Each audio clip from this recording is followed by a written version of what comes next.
So in October 2021, SEBI has come up with a circular and stating that all the PPMs supposed to be filed to SEBI has to be come through the merchant banker. And the role of a merchant banker has been defined as a due diligence, people who are the banker who is doing the due diligence. And if you'll see the due diligence, so it's a very varied terms and people take it differently in different perspective. Like we have seen the transaction, the M&A due diligence, we have seen the IPO due diligence. But SEBI has not mentioned the process of due diligence. They mentioned that we have to do the due diligence, but they have not mentioned the what is the process that someone should follow. But they had given the format of providing the due diligence certificate along with their 2 annexes. So in that they expect us to cover the entire PPM. Second is the fit and proper of the entities, the individuals involved in the fund management, be it AIF, sponsor, investment manager, and certifying certain things like they have the capability of running a fund, the relevant experience, then they have the money to invest as a sponsor commitment, the litigations, and they also want the PPM has to be contain all the disclosure requirement in different and various different sections and the circulars as and when issued by SEBI. So these are the various sections that any PPM may have. So a role of a merchant banker, since it has come about 9-10 months back, people take it as a mere just a compliance. But we considered the way that it has been drafted and positioned by the SEBI as a beyond compliance. So it's not a one-time exercise. It's an exercise. There are so many intermediaries names has been mentioned in the PPM, wherein the only regulatory, the intermediary is regulated by SEBI is merchant banker. So the role of a merchant banker is very, I will say, a very responsible job, and it's not a one-time. You have to involve the merchant banker on 3 occasions. When you are going on the registration for the first time.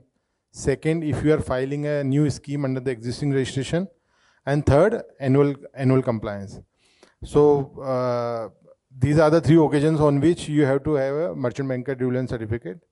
All the AIFs applicable in India have to have a merchant banker, except 3 scenarios where the merchant banker is not required.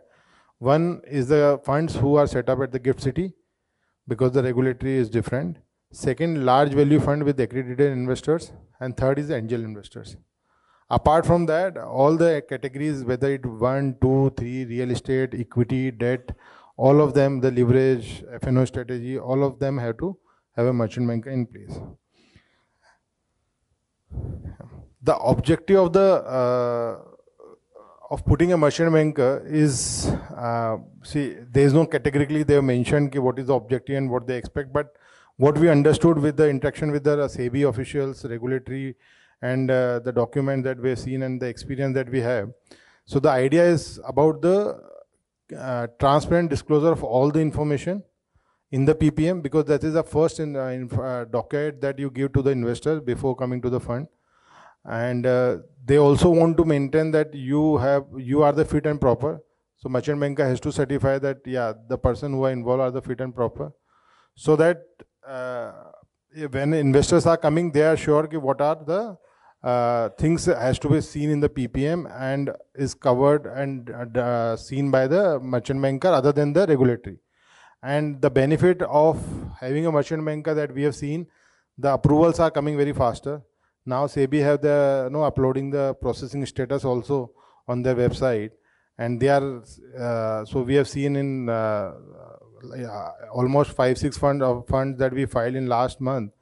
Last couple of months have received approval in less than 50 days, and we believe as we go along, so it will become SEBI is targeting 30 days. So let's see how does it goes. So apart from the disclosure that we have mentioned, we also need to verify the information with the various documents, discussions that we have with the KMPs, investment manager, sponsor, and the document that they have provided. So we have to see the veracity. We have to see whether all the disclosures are true, fair, adequate, and transparent. We also need to examine the documents and verify whether what are the risks involved, and accordingly we have to make sure that all the risk involved, risk associated with the fund are being disclosed in the PPM. So we have to confirm some of the things. One is that PPM is in conformity with the various circulars, regulations. We also need to, as I mentioned, we have to confirm that the manager, sponsor, and the AIF are the fit and proper. None of the intermediaries involved in the PPM have been debarred by the SEBI in the past, and all the disclosures has been disclosed properly. Manager has to fulfill the requirement of, investment manager has to fulfill the requirement of maintaining the continuing interest.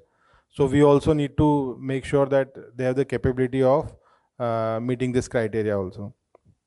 So due diligence certificate has two parts. One is the due diligence certificate, and it has two annexures, annexure 1 and 2. So annexure 1 is the compliance, is a pair-wise compliance of all the applicable regulations. And then annexure 2 has about 31 questions where we need to answer those in yes and no.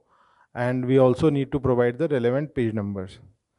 Initially, we have seen there was some resistance from the AIF side.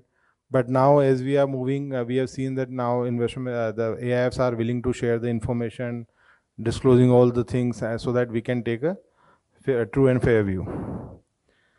Once you file we also need to verify the Form A, which goes for the fresh registration. So we need to verify the information which is given in Form A are in the conformity with the PPM. And when you file the second time, the second scheme without a new registration, that time only PPM along with the merchant due diligence certificate will go. And once you, so you may receive some observations from SEBI, which we need to incorporate. And after that, we need to confirm to SEBI that, yeah, all the changes suggested by the SEBI has incorporated in the PPM. About Keynote, Keynote is a 28-year-old organization started in 1993. And we are category 1 merchant banker having transaction experience of more than 500 due diligence, IPOs, right issue, buyback, takeover. We have a experienced senior professional team as well as the qualified supporting team. We have seen the various cycle in last 28 years, be it IPO, capital markets, the M&A and all these things. And we have the relationship with all the intermediaries, be it custodian, trustee, lawyers, bankers, fund accounting team, RTA. These are the services that we are providing to the AIFs.